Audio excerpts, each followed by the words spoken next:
So this is just a quick video talking about intersegmental stability around your lumbar spine specifically.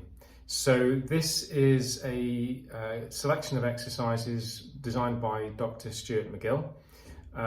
They are based around creating stability in your spinal segments and can be used prior to doing any other exercise in order to prime you for what's to come next.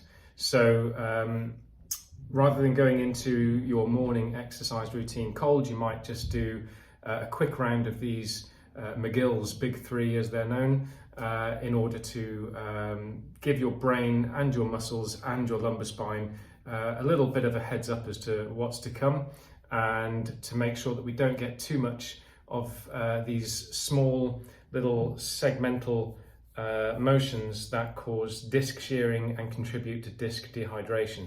So ideally, when you wake up in the morning, if you have degenerative discs or any kind of diagnosis of disc bulge or even just disc irritation, facet irritation, you want to take your first half an hour to an hour relatively easily. I usually recommend maybe not even going and doing your ablutions right away. You might, before leaning over a sink or putting your socks on, you might just go and have a walk around your garden, or you might go and have a coffee whilst you're stood up on your own 2 feet, and maybe doing a little bit of pelvic shifting, a little bit of split stance, swaying from one foot to the other, just getting your lower back a little bit sort of primed. When we are asleep at night, the discs try to rehydrate. As we get older, they don't do that as well, but they do still attempt to rehydrate. And that means if there is any kind of damage to the disc, that damage gets bigger as well. So when you are first up and about in the morning, that's when you're most vulnerable, and that's why it's always something innocuous that blows you out, like leaning over to brush your teeth over the sink, or going to put a sock on, or picking up a laundry basket and bang, you get a knife in the back. It's because you've got higher pressure in the disc first thing in the morning. It's also why it's a bad time to do any really deep stretches, and especially forward bends and similar sort of exercises. So jumping out of bed and doing your morning yoga isn't always the best move. Waiting an hour and then going into some exercises, that can be a lot better for you, and it can help you to tactically avoid the little setbacks. So let's say you've woken up this morning, your back's a little bit stiff but doesn't feel too bad, you feel like you can do some stuff. Rein yourself in a little bit, have your morning coffee, have a little bit of a walk around. Half an hour to an hour later, hit these McGills BIG 3 exercises, which I will demonstrate for you in a moment, and then go into whatever normal routine works for you. I would normally recommend some Gary Gray style exercises, some anatomy motion style exercises. I would recommend some normal bodyweight squats, normal press-ups. I would not recommend sit-ups as part of your morning routine, but we'll talk about that in another video.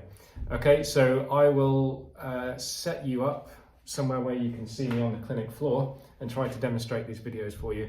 Hopefully you will still be able to hear me okay, so hopefully you can hear me okay there. So for the first of our 3 morning priming exercises, we will look at, I think some people call it bird dog, I'm not entirely sure why, but to start off, you'll be on all fours, and you just want to have a little experiment with the, I think, cat-cow style movement, just to get a feel for where spinal neutral might be for you. I wouldn't recommend going into too strong an arch at this point, and I wouldn't recommend going into too much flexion. Remember, these are the first thing in the morning exercises. We're just going to have a little move about and just establish for us where your spinal neutral is. And we're going to lock into that with a little bit of abdominal activation.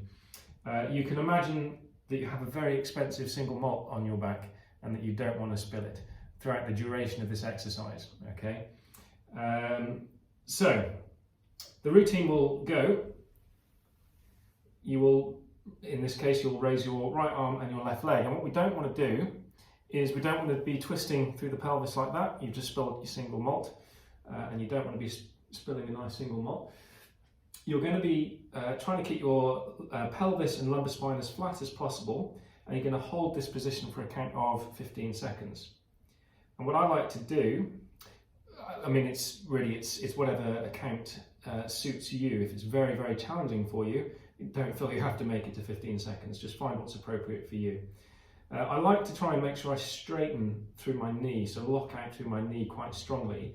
And in a bit of a yoga-y sort of sense, almost try to take my left foot as far away as possible from my right hand. So I'm really putting length through the body whilst I'm staying very stable through my core. And once I've held this for about 15 seconds, I'm then going to just take my knee to my elbow. So it's a little bit of flexion, just a little flexion warm-up with a little bit of rotation there as well. And then I'm going to come back for a count of 15 again, straightening through the knee, stretching the left foot away from the right hand. And also with regards to the left hand, I just like to turn the cubital fossa, the pit of your elbow if you like just to turn it forwards just to create a little bit of extra stability. Again, that's a little bit of a throw over from yoga. Okay, and then after 15 seconds have passed again, I throw in another little knee to elbow.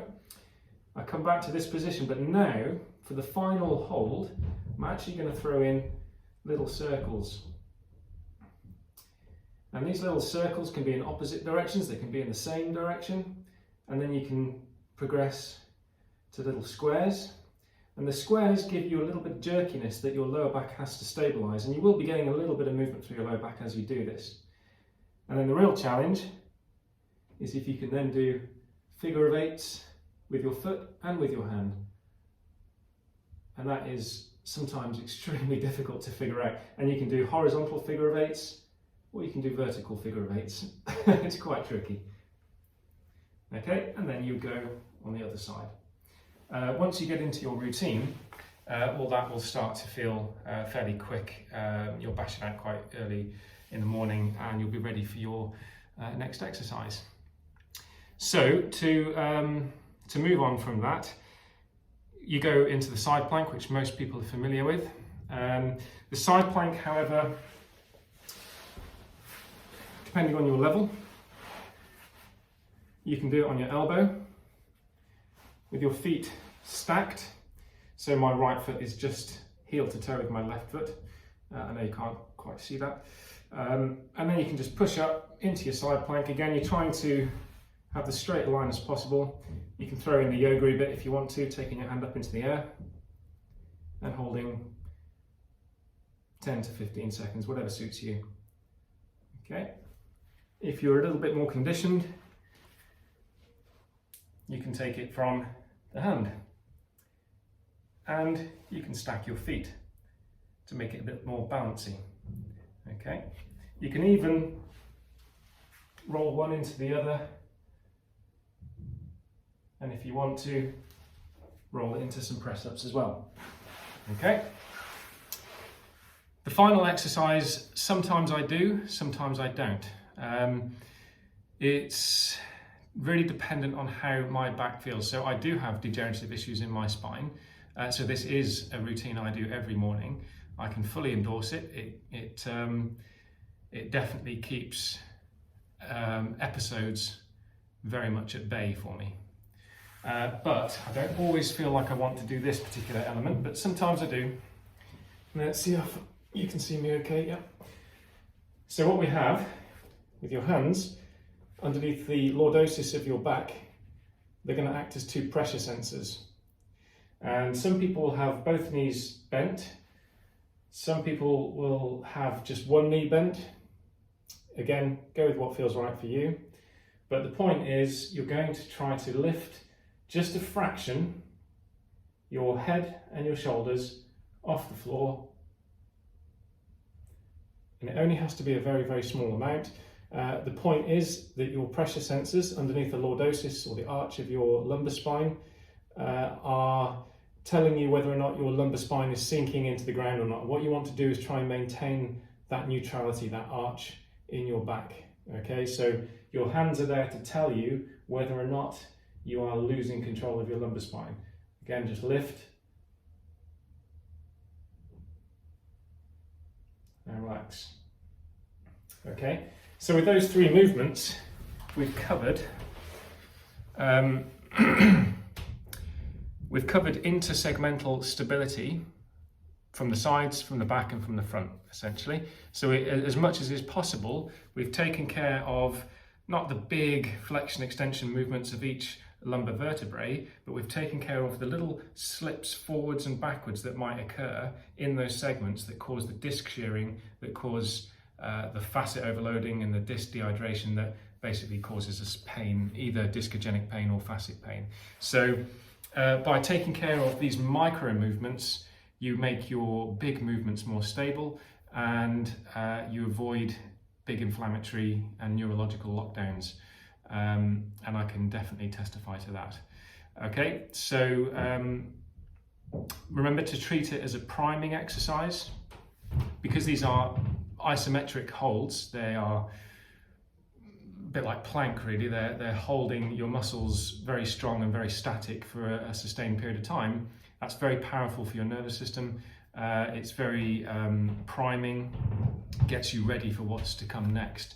So after you've done that little protocol, you can move on to basically anything else that you want.